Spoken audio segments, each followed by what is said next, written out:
La boîte à pain, digne partenaire de CKRL, vous présente l'émission Les Matins éphémères.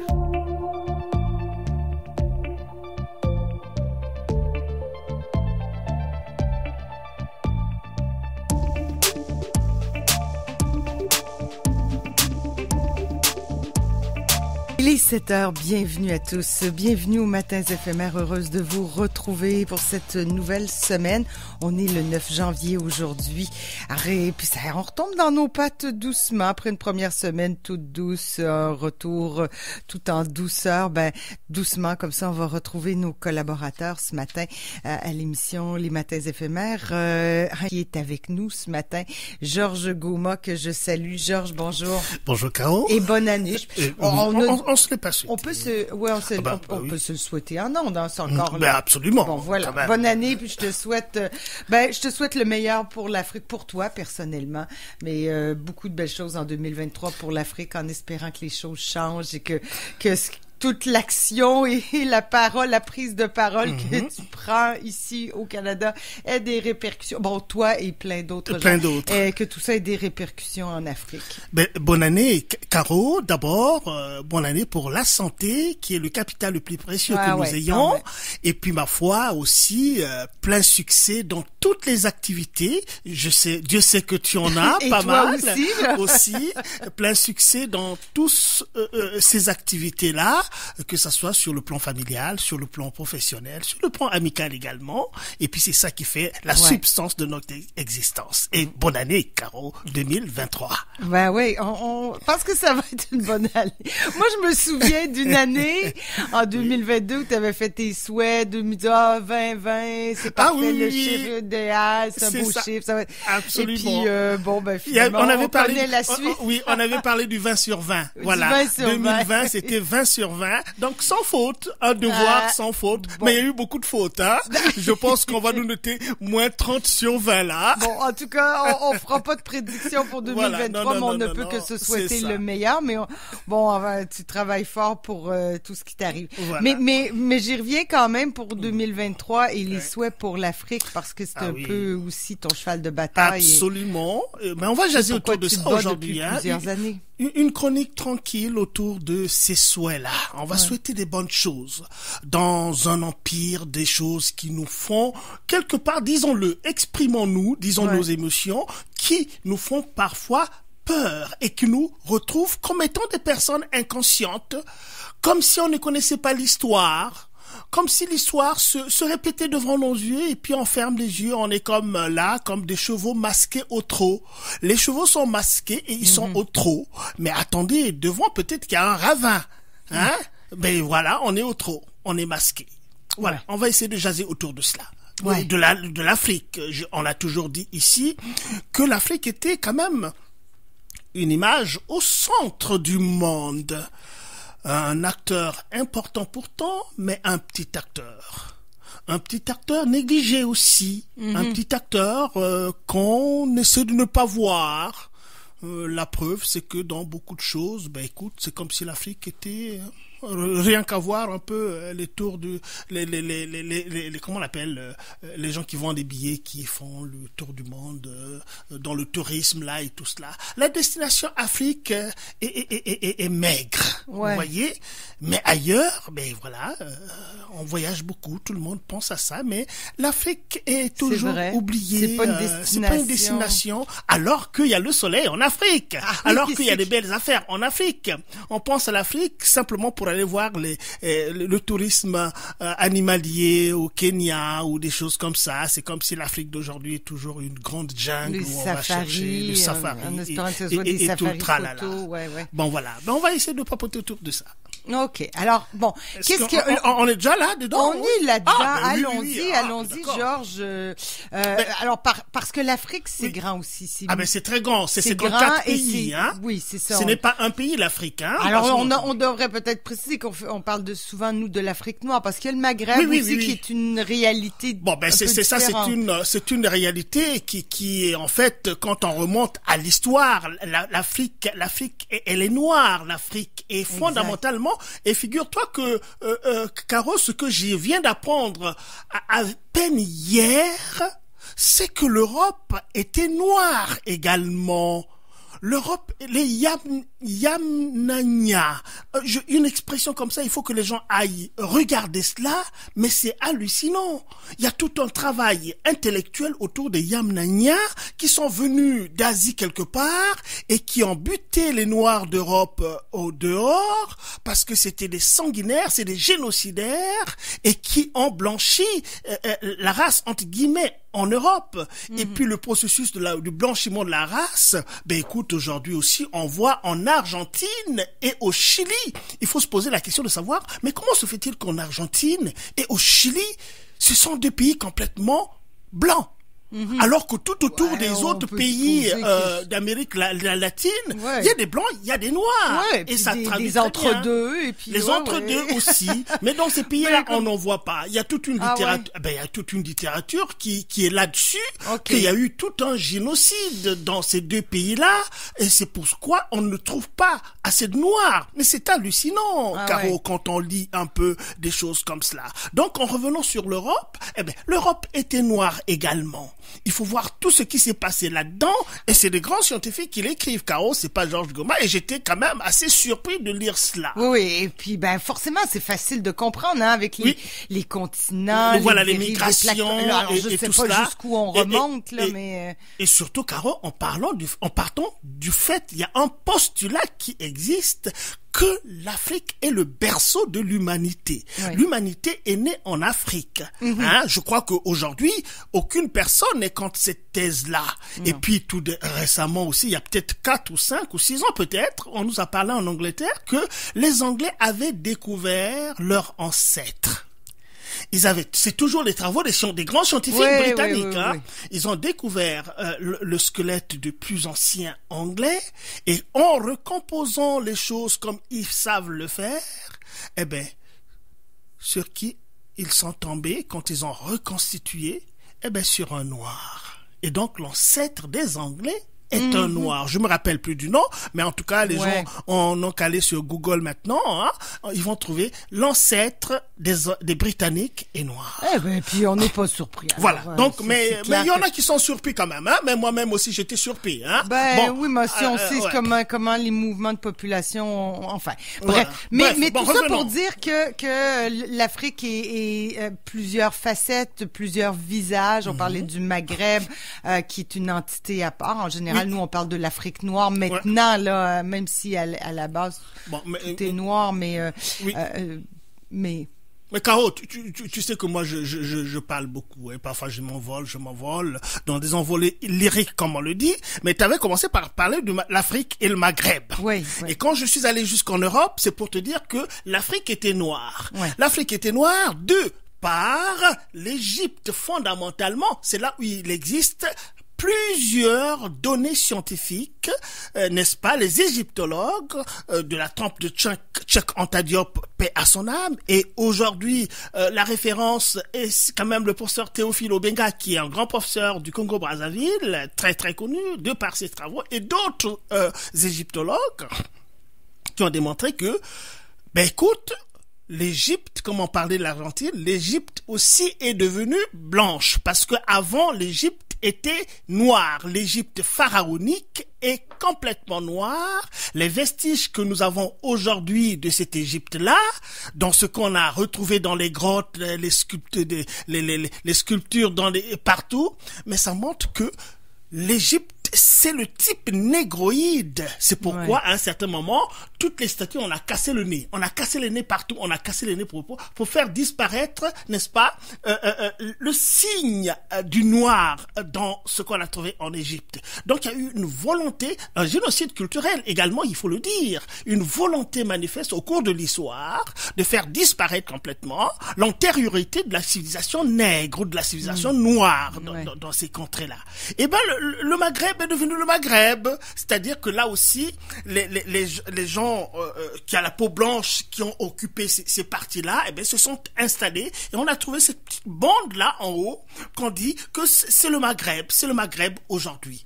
Tu vois un peu? Ouais. Et puis, pas mal de choses aussi. À notre antenne, on a parlé beaucoup des civilisations noires, des empires noirs, tu te rappelles? L'Afrique au Moyen-Âge et même l'Afrique antique aussi, hein? Quand on parle d'Antiquité, on pense toujours à l'Occident, à l'Europe. Mais non, il y a une Afrique antique également. Il y a une Afrique du Moyen-Âge. Oui. Et l'Afrique du Moyen-Âge, le 11e siècle, le 12e siècle, c'est ça le Moyen-Âge en question. Et puis quand on lit les écrits des Arabes, parce que les Arabes, la position des Arabes, en fait, là aussi, hein, c'est de faire face à l'Europe, le pourtour méditerranéen. La Grèce antique, la Rome antique et tout cela, le pourtour méditerranéen, c'est comme si en fait le monde se résumait à ce pourtour méditerranéen où il y a les Arabes qui font face aux Occidentaux, aux Blancs de l'autre côté. Mais derrière les Arabes, il y avait les Noirs. Mais les Arabes commerçaient avec les Noirs. Il faut lire ce que les grands scientifiques arabes ont écrit, les Ibn Khaldoun, Battuta et tout cela. Mais c'est des gens qui ont écrit, c'est-à-dire que les écrits du 11e siècle sont là.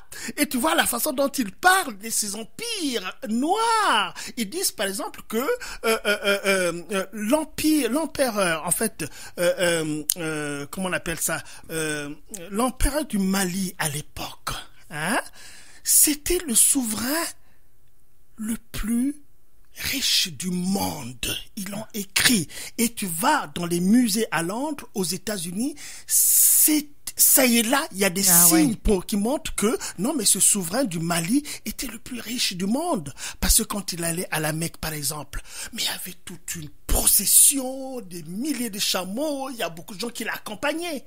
Hein? Et quand ils arrivaient après la Mecque, quand il revient en Égypte, il avait même créé une crise monétaire parce qu'il s'est mis à distribuer de l'or à tout le monde. Et l'or dont il était possesseur était un or pur. Or, quand l'or est pur, c'est qu'il y a eu du travail, il y a eu la main de l'homme pour aller prendre le minerai et puis le travailler jusqu'à le rendre pur. Ce qui veut dire qu'à l'Afrique de cette époque-là, connaissait la civilisation, l'utilisation de l'outil, comment rendre l'or pur. Voilà. Donc, toute cette histoire de l'Afrique-là, on a carrément assuré ça au cours de l'histoire. Mon cas, on va pas aller dans les profondeurs de cette histoire-là. Souhaitons des vœux à l'Afrique. Oui, qu'est-ce qu'on pourrait leur souhaiter? De la démocratie? Mais avant la démocratie, pour faire la démocratie, Caro, il faut se porter bien. Il faut être en bonne santé. Il faut être fort, Et donc, commençons par la santé. On va souhaiter à l'Afrique, aux Africains, d'une manière générale, partout où ils se trouvent, parce que l'Afrique n'est plus une réalité géographique seulement. L'Afrique se retrouve partout dans le monde. Il y a l'Afrique ici au Québec. Nous sommes bientôt le mois prochain. C'est le mois de l'histoire des Noirs. Les Noirs du Québec représentent l'Afrique. Et on est fiers de représenter l'Afrique. Cette partie de l'Afrique au Québec. Et donc l'Afrique devient aussi une partie intégrante du Québec qui fondamentalement, dès l'origine, est un pays finalement qui se construit sur la base de la diversité. Ça, c'est quand même des choses qu'il ne faut pas oublier parce que c'est la réalité pure et simple. Donc, il y a de l'africanie, il y a de l'africanité dans le Québec. Et fondamentalement, on avait vu aussi que le premier noir à être ici, c'est quand même depuis 1600, Mathieu d'Acosta, qu'on vient de donner avec Champlain et tout cela, on vient de débaptiser des noms ici. Alors, donc, l'Afrique est une partie intégrante du Québec. Les Africains ne sont pas étrangers au Québec.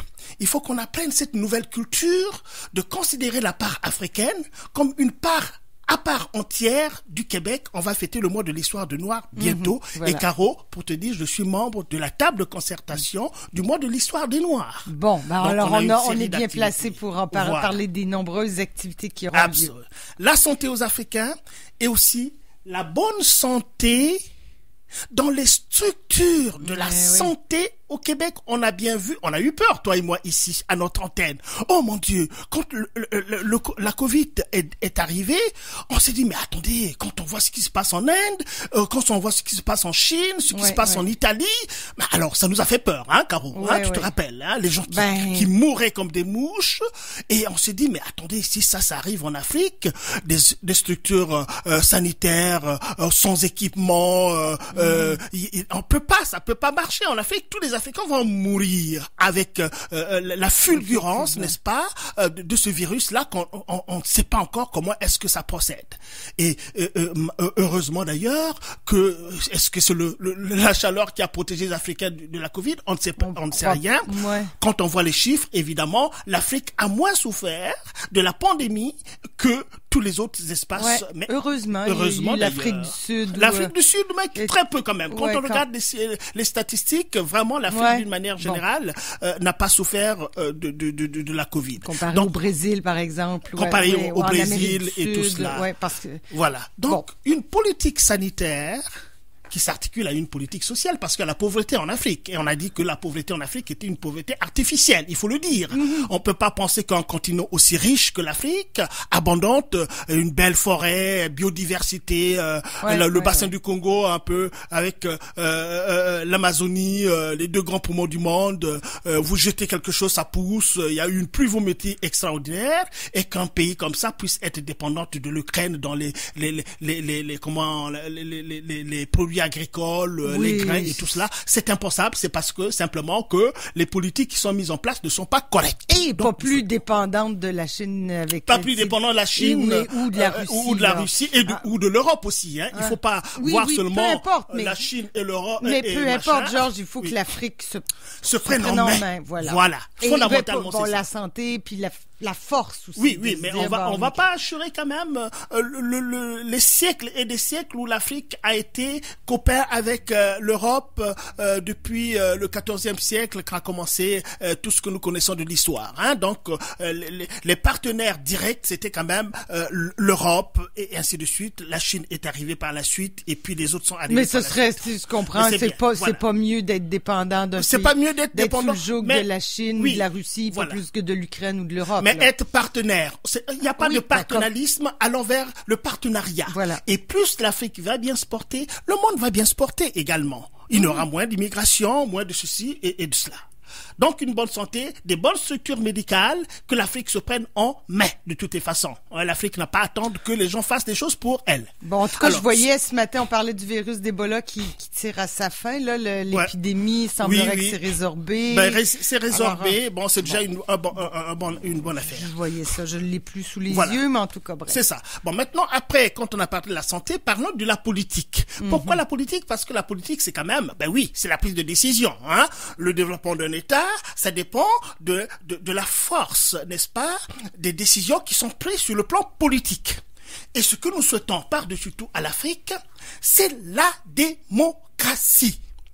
Nous ne sommes plus dans des sociétés traditionnalistes. L'Afrique est embarquée dans un destin que nous partageons dans le monde entier. Et comme disait Churchill, la démocratie n'est certainement pas le meilleur système, c'est le moins pire. C'est-à-dire que quand on regarde la démocratie, tu l'as dit toi-même, Caro, tu as pris la référence du Brésil, c'est pas la démocratie.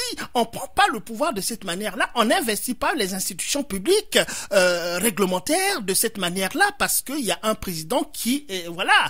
Et hier, on a vu ça au Parlement américain, là aussi. Donc, là, même dans les pays qui nous enseignent la démocratie, l'Amérique, Alexis de Tocqueville avait écrit, c'est la plus grande démocratie de la démocratie en Amérique, et qui nous fasse voir un peu le spectacle qu'on a vu, et nous autres, finalement, ça nous fait mal au cœur pour l'Afrique, parce que nous nous battons pour la démocratie.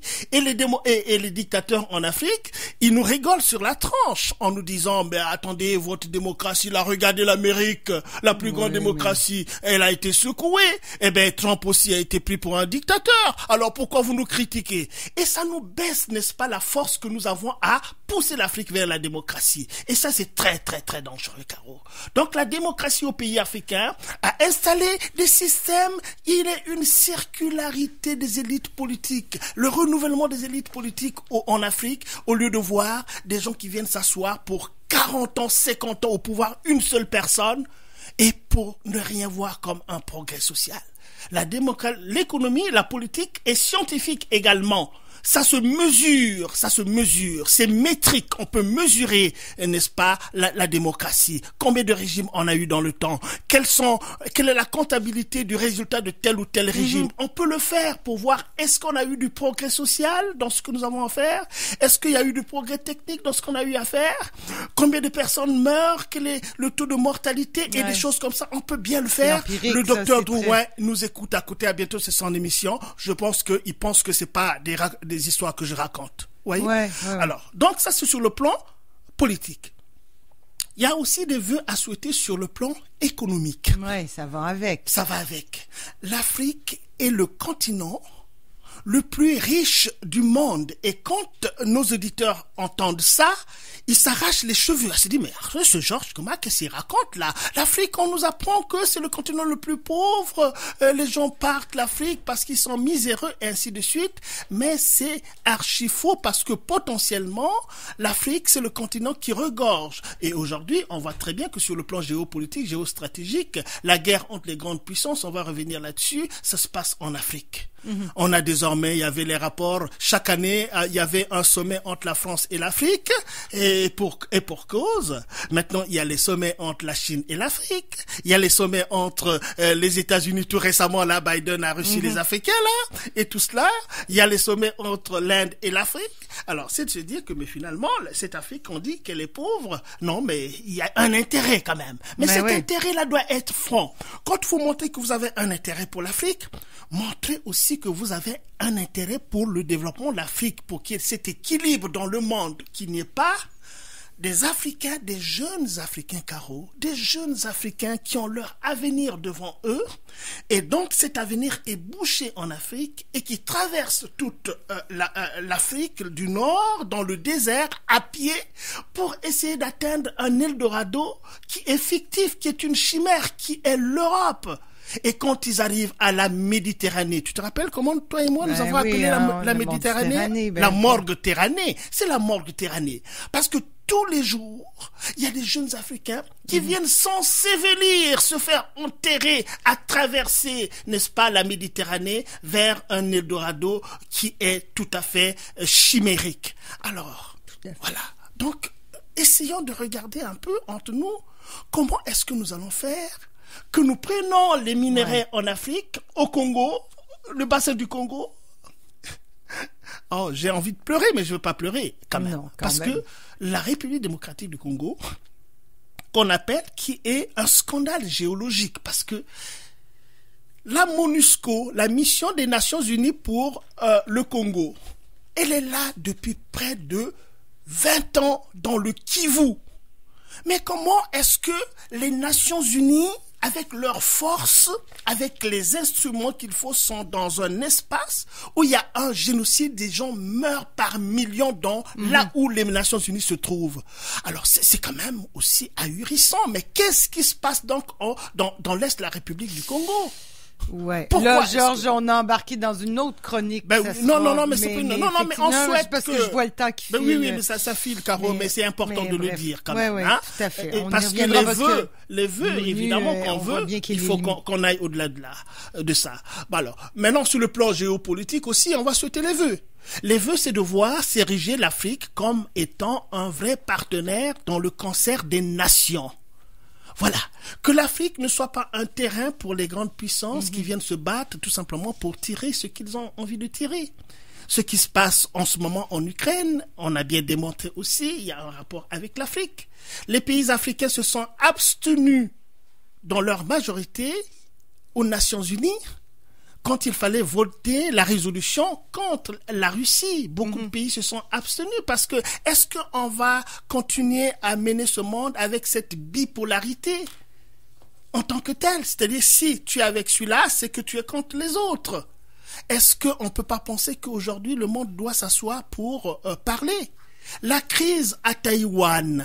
Tu te rappelles aussi que la crise à Taïwan... Ah, c'est pas fini. Mais c'est pas fini encore. Je vais m'en rappeler aussi. Oui, mais c'est pas fini. Mais entre-temps, quand même, en Indonésie, le président américain, Biden, s'est rencontré avec le président chinois, Xi Jinping. Ils se sont rencontrés là-bas. Mais cette rencontre a essayé de réduire un peu les tensions sur Taïwan. C'est pas terminé, mais le fait que les gens se soient rencontrés, quand même, ils ont parlé des choses. Ils ont parlé des choses et ça réduit un peu la tension, même si c'est pas terminé. Mais ça, on le sait, il faut se parler, mais bon. Il faut se parler. Mais bon, alors vas-y, Caro. Alors bon, qu'est-ce qu'on va faire? On va continuer à rester chacun de son côté. Mais non, t'as tout à fait raison. Il faut que les gens se parlent. Après, il faut... Mais il faut prendre des résolutions à partir de ça. Et même en Ukraine, pendant que nous y sommes, il faut que les gens apprennent à parler. Est-ce qu'on va continuer à simplement envoyer des armes? Est-ce que la Russie va continuer à bombarder un pays souverain en tant que tel? Ni l'un ni l'autre personne n'a raison. Ni l'un et ni l'autre, peut-être personne n'a tort en tant que tel.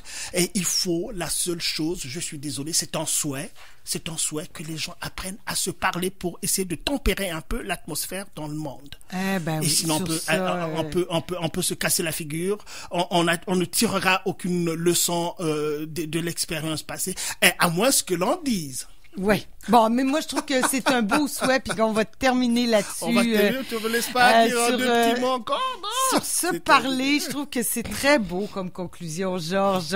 Faut se parler. Mais il faut se parler. Il y avait ce vieux slogan, on est 6 millions, faut se parler. Parce que si on se parle pas, on va faire la guerre. Ouais, la guerre n'est pas bonne. on veut pas. La guerre n'est pas bonne. L'histoire nous l'apprend. Mais maintenant, si on dit que la guerre est partie prenante de notre existence en tant que telle, on a toujours fait la guerre au cours de l'histoire. Bon, si on se dit ça, mais ma foi, allons fièrement vers le danger, allez fièrement vers le risque, puisqu'on dit que la guerre est immanente à l'être humain et depuis la nuit des temps, on a fait la guerre. Alors, il n'y a pas de raison que celle-ci. Ça a changé pourtant, hein. Et ça changera. C'est la bombe à neutrons qu'on a maintenant. On a d'autres guerres à combattre comme l'environnement, par exemple. Voilà, l'environnement et puis la pauvreté aussi, la guerre contre la pauvreté. On a d'autres chevals de bataille. On a d'autres chevaux de bataille, mais il faut pas envoyer des bombes par la tête. Voilà, mais il faut pas que les chevaux qu'on va utiliser pour ces batailles-là soient masqués, hein. Non, effectivement. Bon, Georges, c'est un grand bonheur de te parler ce matin. J'aime ça te retrouver comme ça avec ta verve et ta passion et est obligé de te dire c'est assez. C'est ça. Bon, on se reparle en tout cas. On se reparle, Caro. Et merci pour cette rentrée de janvier 2023. À bientôt, Georges. Et on va fêter bientôt aussi les 10 ans de Chronique d'Afrique noire. Hein. C'est en 2024. Hein, tu sais très bien. Bon, on en parle on en parlera aussi. Avec le mois de l'histoire des Noirs. Parce que tu es impliqué partout. Je suis impliqué partout. Voilà, c'est ça. À bientôt, Georges. À bientôt, Caro. Merci pour la chronique. Alban, ma chérie, le jour de mes 16